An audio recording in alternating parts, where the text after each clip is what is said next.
everybody. It's Miss Carolyn again, and I'm here doing a special series regarding Katherine Jackson versus AEG Live. And the children are still plaintiffs as well with Mrs. Jackson, but they never mention their names anymore whenever the judge announces. The very first times that she announced it, she also, as I recall, would announce the children's names, but since the very first times that happened, she has not been announcing it anymore. So they're still the plaintiffs, but Mrs. Jackson is also representing them as well. Now, on this day, Katherine Jackson was not present. I'm looking at a couple of things while I'm talking to you guys. Did you ever wonder who introduced Michael Jackson to Conrad Murray in the first place? Well, his name is Jeffrey Adams. That's right, Jeffrey Adams, and that's who I'm going to tell you about today. You're going to learn all about Jeffrey Adams. Now then, Jeffrey Adams worked at Neiman Marcus. He worked as a personal security guard in Las Vegas. He graduated from Long Beach State University in 1993. And he worked school security for about 8 years. You know, I guess while he was there or after what he was there at Long Beach. He had his own security company called Knockout Security. Started in 2004. He worked at the school for the 8 years that we talked about, and after 1999 moved to Las Vegas. Worked at Burlington Coat Factory as a loss prevention and looking at cameras and shoplifters for about 4 years. He also worked at Neiman Marcus during the same time. Left in 2007. In the early 1990s, he met Dr. Murray through mutual friends. What was your impression of Dr. Murray the first time you met him? A tall cardiologist. That was about it. From the time Adams met Dr. Murray to when he moved to Las Vegas, he saw the doctor about 3 or 4 times at barbecues in Los Angeles. Adams became a patient of Dr. Murray in Las Vegas, and so did Adams' father. Now, Mr. Adams, he was in association with another security guard who did periodic work for Michael Jackson, and his last name was Muhammad. His first name, I think, is pronounced Bashir Muhammad. Okay, Bashir Muhammad called Mr. Adams, and there's a couple of Adams in this whole situation, and this is not the Bashir who did the video. So there's another Bashir, but the video of Michael, the terrible video of Michael, lies. Okay.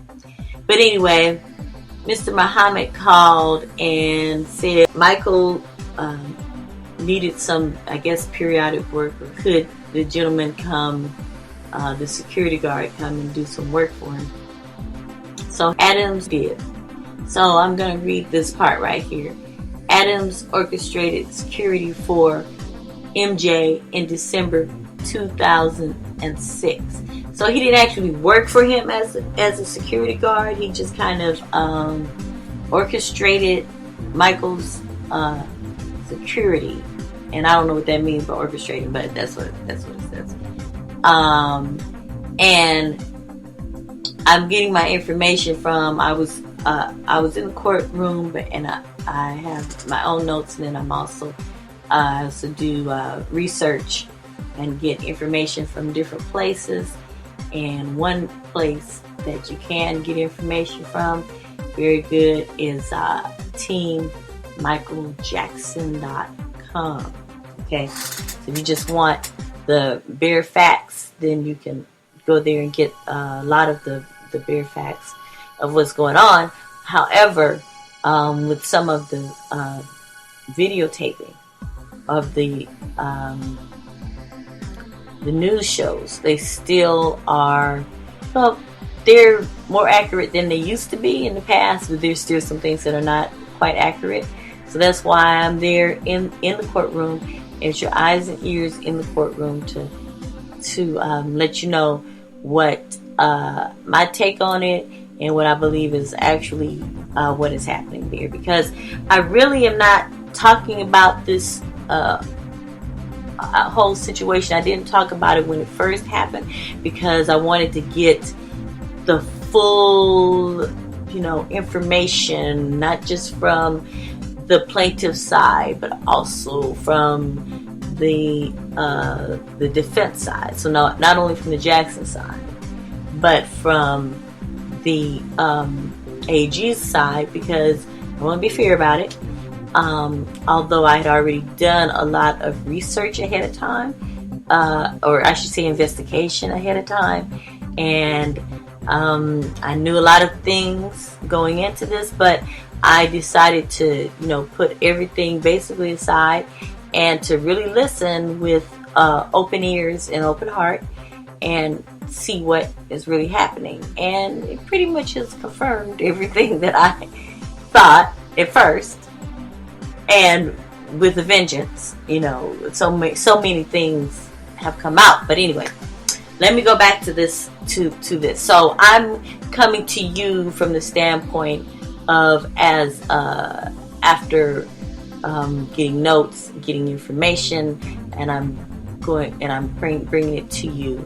I am re-recording. I'm recording, and I'm also re-recording some things so that I can give it to you from the standpoint of the benefit of hindsight. Okay, so it's been a lot of work, so you guys, a lot of my money and time and effort to do this. But anyway, I feel that it is important as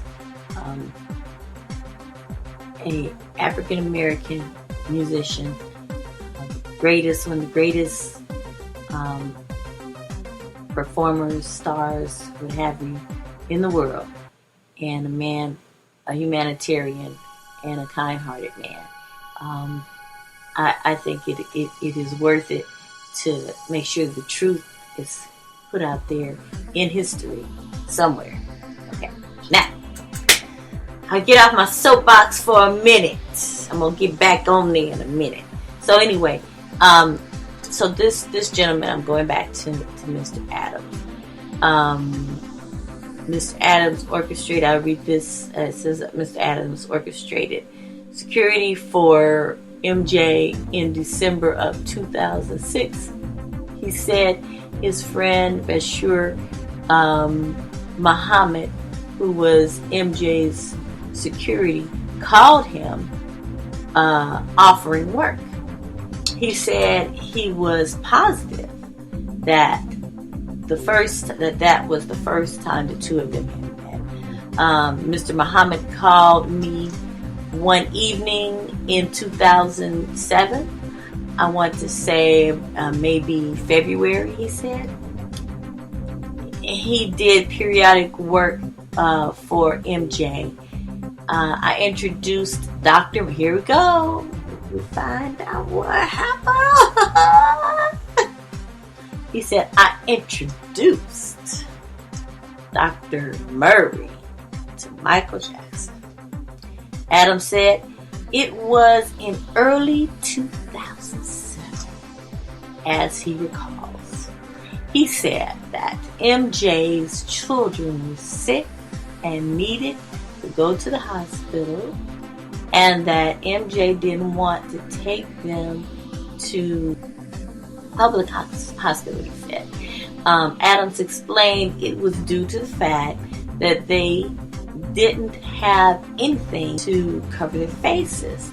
Adams said MJ wanted resumes on Murray to find out if he could be trusted.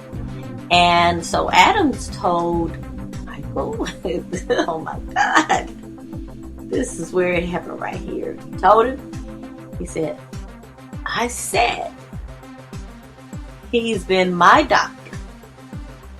He's my friend and definitely can be trusted. Oh, Lord have mercy. That's a mouthful. Definitely turned out not to be the truth. And you know what? I'm so tired of people now trying to make Murray out to be the victim. Murray was not the victim, and in fact, there is a school of thought that believes that Murray was a hitman. I know that sounds radical to some people and not to others, because there's a lot of people who think that way. Okay, now, Adams, I told Murray I needed a huge favor from him.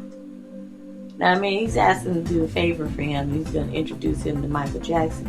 I don't understand why that's a big favor, because that is favor for Murray. That would be a good thing for him, his practice. But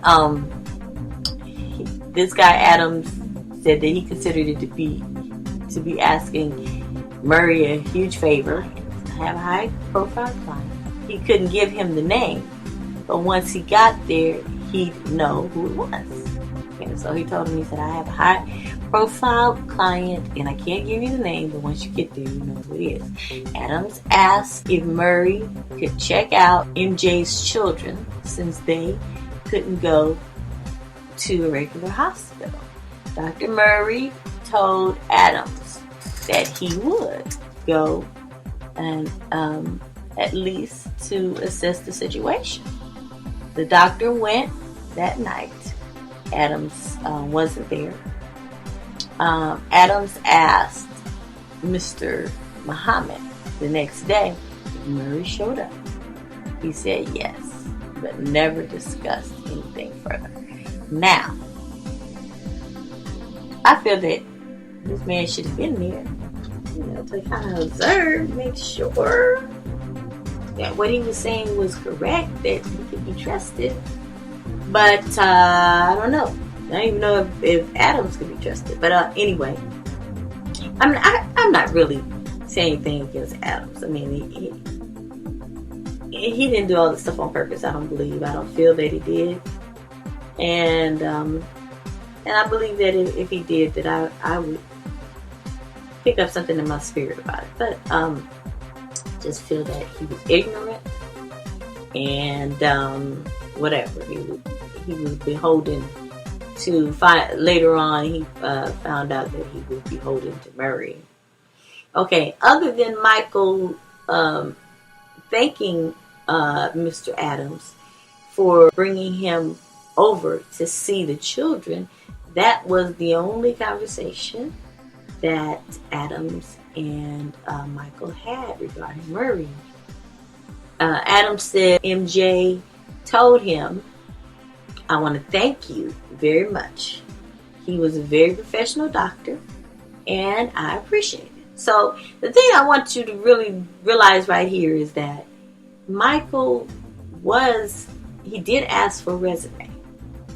And he did, not only with this doctor, but other doctors, he tried to make sure from the best of his knowledge that they were, reputable doctors. Okay? But this man told him that he could trust him, that he had been his doctor, he had been his father's doctor, and that he was reputable. Okay? And then, as far as Michael could tell, after that, the information that he got regarding Murray, he was a cardiologist. He thought, okay, well, if you're a cardiologist, then you must know anything about the body. Basically, you have to learn everything to become a cardiologist. That's what he thought. I mean, he didn't know that he was going to claim later on that he didn't even know how to do mouth resuscitation as a cardiologist, which is question, did he know or he didn't know, or did he just pretend he didn't know? But anyway, Adam said MJ told him I want to thank you very much. Okay. So the next thing is Adam said he wasn't going to ask for a resume because Murray was doing a favor for him. So I mean, that's what I'm saying. It's kind of messed up, I mean, I can understand where he was coming from, but this is, as a doctor, he didn't know anything about him except for the fact that he had, helped him and his father, but he didn't know anything else about him. So, I think that was kind of foul, right there. Okay. So Adam testified. He would come over to the house and see Dr. Murray there sometimes after that, but he doesn't know how the relationship went between Michael and Dr. Murray. Did you ever feel that Dr. Murray tried to hide his interactions with MJ? And the answer is no. And Adam said he only saw Mr. Jackson, meaning Mr. Joe Jackson, and Randy Jackson come to the house one time while he was there, and I think this was in Vegas. I think that this was happening in Vegas. Okay, so after Michael died, he asked Murray about, what was he going to do, and Murray, never offered anything about what was the cause of Michael's death. Dr. Murray told Adams that he was going to need a lawyer. Let me go back up and fill in a couple more spots here. Adams was working for Dr. Murray as a favor or something like that. So let me go back over this part. After Adams said he worked as a personal security for an attorney in Las Vegas, Adams testified he traveled with Dr. Murray everywhere. He wasn't paid as his security, but I was his security, he said. It was just understood that I'd be. There was no contract or anything of that nature, and it wasn't a job. I started with Dr. Murray the day after Michael Jackson passed, Adams explained. At that point, didn't you work for MJ? I didn't officially work for MJ. I orchestrated his staff. I didn't actually officially work for him.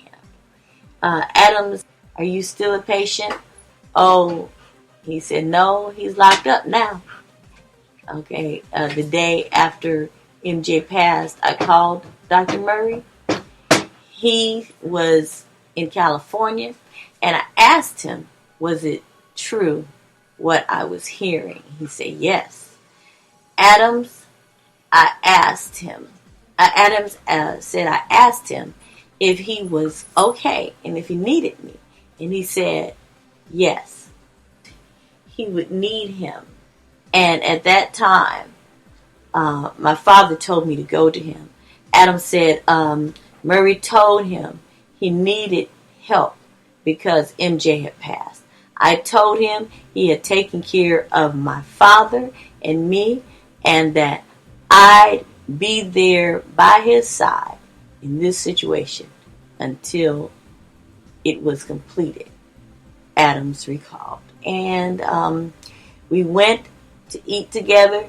We went to movies together. We went to criminal proceedings together, meetings, lawyers. We took walks together. Adams also traveled with Murray to Las Vegas, Houston, San Diego, Philadelphia, Boston, and Miami.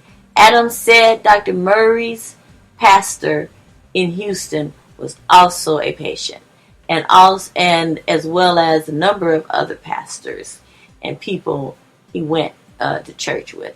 Adams stayed in Dr. Murray's office when he was in Vegas. in Houston seeing patients. Adams learned through TV reports that Michael Jackson had died.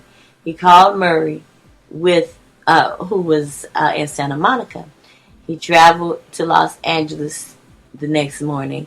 I made statements to you, but I made statements, but he never discussed with me how Michael passed. I wonder why. Adams recalls, he never clarified anything with me. We lived together. We had an apartment together. We did everything together, Adams said.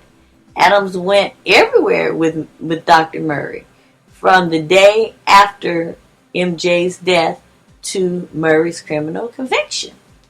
The last time Adams spoke with Dr. Murray was the day after he was convicted. Adams was with the doctor in his unofficial position during the criminal trial.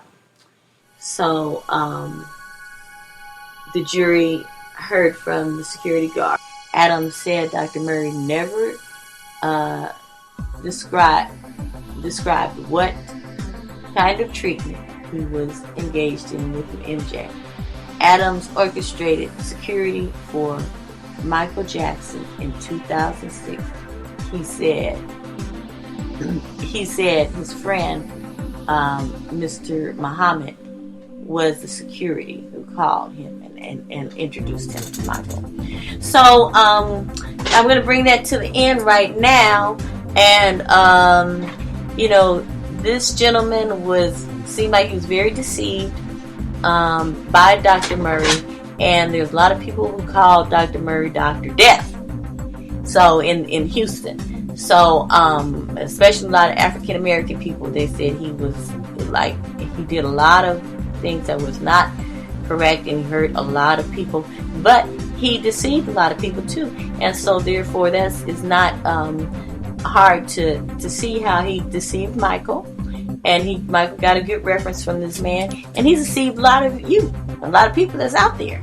And even now, they're still feeling sorry for him. He keeps on calling people and leaving messages from jail, just like he's just right around the corner. He's getting ready for his book signing, and a lot of people believe that he's being paid off while he's in jail. So anyway, you guys write and tell me what you think, okay?